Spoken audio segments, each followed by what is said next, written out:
그때는 2007년은 화폐적 현상으로 발생한 진짜 인플레이션이 아니었고, 지금 시장 상황은 제가 개인적으로 그냥 말로 표현을 하자면 장기금리가 아직 물가 상승에 또 한참 미치지 못하는 금리만 제공하고 있는 상황인데도 매니저들이나 이제 그런 큰 자금들이 그쪽에 너무 많이 몰려 있는 거죠. 주식이나 부동산은 듀레이션이 긴 자산이다. 왜냐면 주식 기업들도 어느 곳에 설비 투자를 하든 캐펙스 투자를 한 다음에 그 성과를 얻기까지 굉장히 이제 긴 사이클이 필요하고, 부동산이야 뭐 말할 것도 없고. 미국이라는 나라가 과연 장기채 하락을 용인할지, 너무 금리가 급등하면 다시 매입해서 관리를 하지 않을지 이제 애플파이님께서 여쭤보셨습니다. 네, 물론 제가 그래서 말씀드린 게 아마 S&P 3000 정도면, 제 생각에 그때 정도면 10년물 금리가, 그러니까 정고점은 뚫었을 거고, 근데 그때 인플레이션에 따라 달려 있을 것 같아요. 그때 인플레이션이 만약에 제 예상대로 어떤 이연된 효과 때문에 더 크게 찾아온다거나 뭐 피크 근처까지 간다거나 한다면 이게 굉장히 정치적으로도 민감한 문제라 정말 잘못하면 그때도 개입 안 하고 더 놔둘 수도 있습니다. 이게 뭐 결국에 자산 가격을 지키는 것도 그들의 굉장한 목표지만, 지금 할 수 있는 거 다 하고 정말 뭐 SPR을 정말 역사적으로 방출하고 다 했지만 4.7이 넘어가고 막 5도 넘어가고 그런 상황이 나왔을 때 이제 그때 상황을 굉장히 잘 주시를 하셔야 될 것 같아요. 제가 하나 말씀드리고 싶은 거는, 미국이든 한국이든 리세션이 올 거니까 저기 장기채 사라고 하신 분들도 굉장히 많았고, 심지어 어제도 제가 알기로 전형적인 경기 침체가 이제 엄청 올 거다라고 이제 그렇게 보는 것 같고, 그분들이 잘못됐다는 게 아니라 그분들이 맞을 수도 있습니다. 심지어 스탠리 드렁큰밀러도 말을 그렇게 했대요. 자기는 인플레이션보다 성장 둔화가 더 신경이 쓰인다. 근데 그 말은 뭐냐면 디플레이션을 걱정한다. 그러니까 그러면서 스탠리 드렁큰밀러가 강조한 게 자기는 엔비디아를 뭐 향후 더 오래 보유할 생각이다. 그 말은 전형적인 리세션을 얘기를 하는 거거든요. 2007년, 2008년 같은. 제 생각에는 감히 제가 저보다 훨씬 더 자산이 오래 투자하시고 훨씬 뭐 비교도 할 수 없을 정도로 많은 그룹분들이지만, 제 생각에는 그분들이 그러니까 진짜 인플레이션과 어떤 경기가 과열되거나 어떤 외생적 요인으로 생기는 일시적 인플레이션의 차이를 지금 모르시는 것 같다. 그래서 그분들은 2007년, 2008년처럼 생각을 하는 거고 결국에 디플레이션이 올 거야라는 얘기입니다. 적어도 이제 그런 거를 어떤 뉴스나 접하실 때 그런 거는 이제 구분을 하실 수 있었으면 좋겠어요. 저희 독자분들이. 제가 무조건 맞을 거라는 얘기가 아닙니다. 다만 저는 굉장히 강하게 아주 여러 군데서 시그널을 많이 보고 있고요. 그런 경우에는 말씀드렸듯이 S&P 500도 그렇고 특히 성장주 위주로 있는 나스닥은 하락할 일이 없습니다. 어제 시장이 어떻게 움직이셨는지 보시면 어젯밤에 시장이 움직였던 게 딱 제가 생각했던 그대로 움직였는데, 이제 거의 저는 그게 처음 시그널이었다. 물론 이제 횡보장이 좀 있을 수 있지만, 아까 질문에 얼핏 보니까 나스닥 언제 그래서 폭락할 것 같냐고 하셨는데 저는 굉장히 가까워진 것 같다라고 보고 있고, 6월 16일이 이번 옵션 만기인데 그때쯤 전후로 아무튼 시작이 되지 않을까, 저는 그렇게 보고 있습니다. 그리고 구루들이라고 절대 다 그대로 듣지 마시고요. 저희도 그러니까 자기들 포지션에 대변하는 대로 그거에 맞춰서 생각을 하기 때문에, 예를 들면 워렌 버핏이나 빌 에크먼은 전에도 말씀드린 적이 있지만, 프루팅에서 말씀드렸나 뭐 제가 영상에서도 말씀드렸는지 모르겠지만, 그들은 아무튼 인플레이션 장기화에 베팅을 하고 있고요. 포트폴리오를 보자면 아무튼 그분들 그 건들락이나 뭐 이제 그런 분들은 지금 디플레이션이라고 생각을 하고 있는 겁니다. 그래서 아무튼 그렇게 판단을 하시면 될 것 같습니다. 네, 그리고 이어서 아까 질문 주신 애플파이님께서 워낙 이제 원달러 환율 방향도 궁금하다고 하시는데 혹시 달러 지수는 어떻게 될까요? 달러는 글쎄요, 진짜 외환이 제일 맞추기 어려운데 원래는 작년에 있었던 고점은 절대 못 넘긴다라고 보고 있고요. 제일 중요한 게 지금은 장기 명목금리하고 장기 기대 인플레이션이다.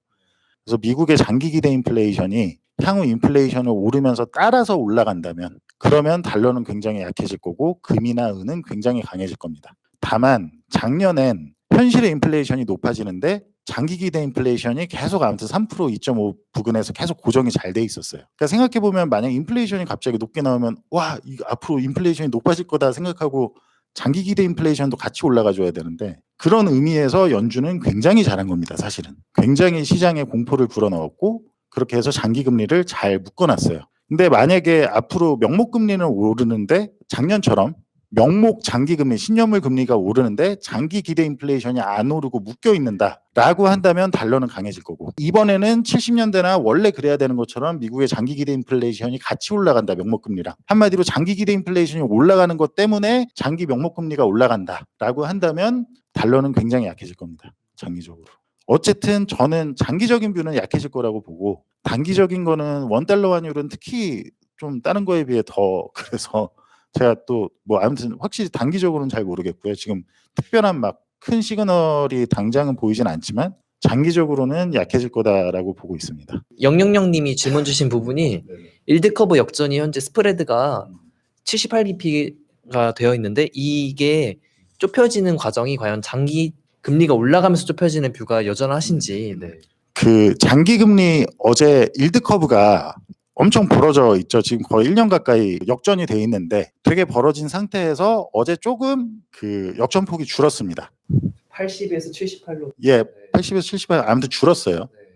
원자재가 언제 강하냐면 제가 예전에 한번 얘기한 적 있는데, 특히 저는 향후 시장은 이렇게 역전돼 있는 커브가 줄어드는 과정이 원자재에는 좋습니다.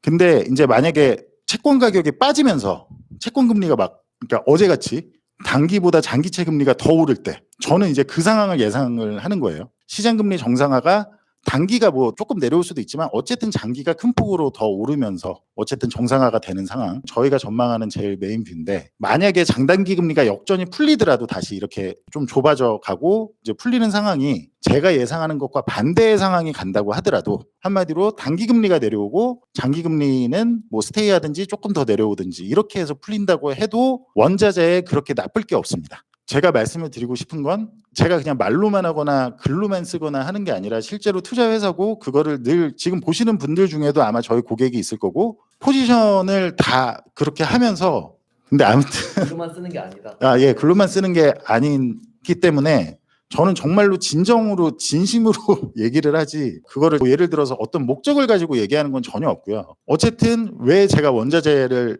지금도 제일 좋게 보냐면, 지금 저희 올해셋은 작년 나름 거의 액티브 중에 제일 잘했지만 올해는 지금 조금 까졌거든요. 물론 누적으로는 아직은 플러스지만 아무튼 좀 까져 있지만 정말 기회라고 저는 보고 있고, 아주 여러 군데서 아무튼 저는 그렇게 보고 있습니다. 제가 뭐 아무튼 무슨 얘기 하려다가 네, 그 다음으로 이제 케바라기님께서 질문 주신 부분인데, 현재 3프로에 나오셔서 옛날에 나오셨을 때 원자재를 좋게 보신다고 하셨고, 현재 구리 재고가 구리에 대해서 한번 말씀. 네, 구리가 아니라 금을 좋게 보는 거냐라고 질문 주셨는데, 저는 금은 오히려 지금 시점에선 단기적으로 금이 조금 위험할 수 있다. 왜냐하면 몇 달 전부터 얘기했던 장기금리가 상승하는 조짐이 보이고 있는데, 장기 기대 인플레이션이 급하게 명목금리만큼 상승을 주면 금에 굉장히 좋거든요. 근데 장기 기대 인플레이션이 그렇게 크게 상승을 하기 위해선 유가가 먼저 선제적으로 크게 올라줘야 됩니다. 그러니까 꼭 물가지수가 높게 나올 필요까지는 없는데 유가가 먼저 크게 올라줘야 사람들의 장기 기대 인플레이션이 오르죠. 금이나 팁스, 그 물가연동국채 같은 경우는 어쨌든 장기 실질 금리의 방향성에 따라서 굉장히 많이, 저희가 프루팅에서도 이게 며칠 전에 제가 다룬 얘기인데, 그런기 때문에 금은 오히려, 그래서 저희 포트폴리오에서도 올해셋도 그렇고 모델 포트폴리오도 그렇고 조금 조정을 했어요. 그래서 금은 단기적으로는 좀 조정이 가능하다. 반대로 구리는 지금 측면이, 그러니까 만약에 제 예상대로 전형적인 침체랑 다르고 실제 주가가 빠지는 것도 오히려 경기가 좋다고 생각해서 이게 그런 인플레이션과 이제 그런 영향으로 이제 명목금리가 올라가서 이제 그렇게 되는 거라면, 그러면 오히려 단기적으로는 구리가 더 좋을 수 있고 중기적으로는 금이 더 좋겠지만, 리세션이 인플레이션과 함께 정말 노동 지표까지 확 올라갈 때는 그때는 금이 더 좋습니다. 분명히 인플레이션이 높게 발현되는 와중에 미국의 노동 지표가 확 올라가는 구간이 있거든요. 그때는 금이 더 좋지만 그걸 건너뛴 장기적으로는 구리가 더 쌉니다, 제가 봤을 때는. 그리고 제가 하나 말씀드리고 싶은 게, 노동 지표가 이상하게 막 미국의 다른 지표가 꺾이는데 노동 지표가 안 꺾이잖아요, 제가 생각하기로는. 그러니까 물가가 너무 작년이나 재작년 많이 오르다 보니까 미국 사람들이 어쨌든 뭐 한국으로 치면 폰잡이 있어도 배민도 하고 저기 쿠팡도 하고 이런다고 알고 있어요, 실제로. 네, 그래서 이번에 지표 나온 것도 보면 가계 대상으로는 확 줄었는데 기업 대상으로는 굉장히 높게 나오잖아요. 그게 당연히 배민이나 쿠팡 입장에서는 채용을 한 거죠. 근데 가계 입장에서 제가 쿠팡도 하고 배민도 하고 제가 이거 사업하다가 힘들다고 쿠팡도 하고 배민도 한다고 저기 취직됐습니다 하진 않잖아요. 그 다이버전스가 지금 굉장히 크게 나왔거든요. 그래서 고용 지표는 분명히 시간이 더 지나면 꺾일 건데 그게 언제지는 뭐 시기까지 하기는 아마 어렵다. 그리고 또 하나 얘기 나온 김에 제가 예전에 프루팅에는 얘기를 한 적이 있는데 아마 모르실 것 같아서 자꾸 그 부동산 인플레이션이 뭐 2% 디플레이션으로 올 거야 뭐 2% 아래로 한참 내려갈 거야라고 하는 말의 근거 중에 렌트가 곧 빠질 거니까 봐봐 집값 하락하지 않았냐 렌트가 곧 빠질 거니까 이런 얘기가 많이 있어요. 근데 제가 전에도 아마 얼핏 얘기했는데 못 보신 분들이 많이 계실 수 있으니까 한국은 집값이 많이 빠졌지만 월세가 빠졌나요? 월세 안 빠졌죠. 네, 월세는 오히려 올랐습니다. 왜냐하면 금리가 올랐잖아요. 시장 금리가.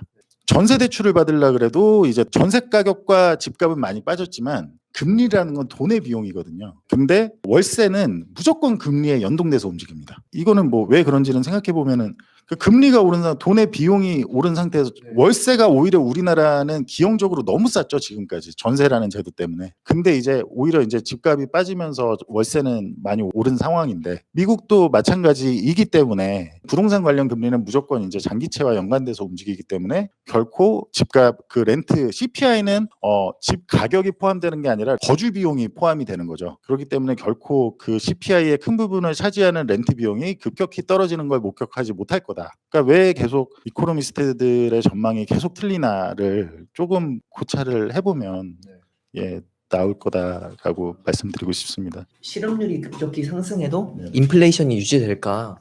그게 시차를 두고 기업 관련 실업률이 그 정도로 높이 상승한다면 시차를 두고 물가가 정말 그때는 이제 좀 안정은 됩니다. 근데 그게 그 물가가 자연히 안정이 된다라는 게 아니라 물가가 안정이 되고 그때는 장기 금리도 아마 가야 될 지점까지 가 있을 거고 보통 물가는 다만 중요한 거는 시차를 둔다라는 걸 꼭 기억을 하셨으면 좋겠어요. 그래서 그 시차라는 건 아마 물가가 안정을 찾을 때쯤이면 그때는 정말 자산 가격이 좀 매력적인 수준까지 와 있을 거다. 저는 제가 지금 개인적으로 모니터링하고 이제 많이 보는 거에서는 전에도 말씀드렸지만 상품 인플레이션이 아주 강하게 발생할 조짐이 보이기 때문에 아마 지금 다들 어닝 리세션을 전망을 하고 인플레이션이 높아져서 그것도 명목 실질이 아니라 명목 매출이나 명목 수익에 엄청 영향을 미쳐서 엄청나게 수익이 확 줄었을 거야 명목으로도 이제 그런 거거든요. 결국에 디플레이션 입장은 그거는 굉장히 잘못됐다.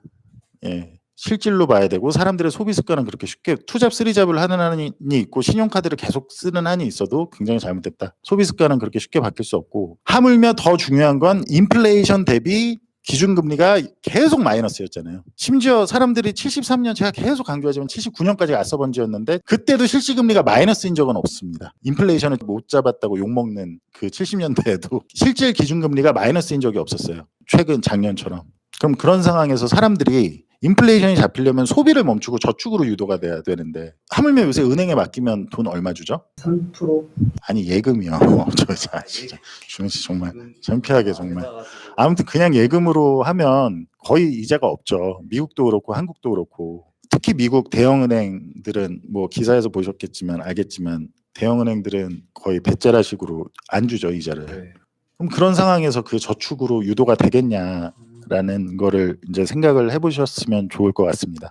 다음으로 골드랑 아까 뭐 은이랑 금 말씀하셨는데 그거를 뭐 실물로 혹시 금이나 은을 보유해 보신 적 있으실까요? 실물로 보유를 조금은 하고 있죠. 그리고 실물로 보유하는 거 좋은데 실물로 보유하는 거는 이제 그 거래 비용이 좀 많이 들고 정말 종말을 예상한다면 실물로 보유를 하시는 게 무조건 실물로 보유를 하셔야 되지만 그게 아닌 상황에선 굳이 실물을 추천드리고 싶진 않다. 그냥 ETF 중에 그 실물 피지컬 따라가는 거 있거든요. 그 실물 그런 걸로 하시면 되지. 굳이 실물은 너무 그 매수 매도 스프레드가 크기 때문에 좀 아무튼 그렇게 봅니다.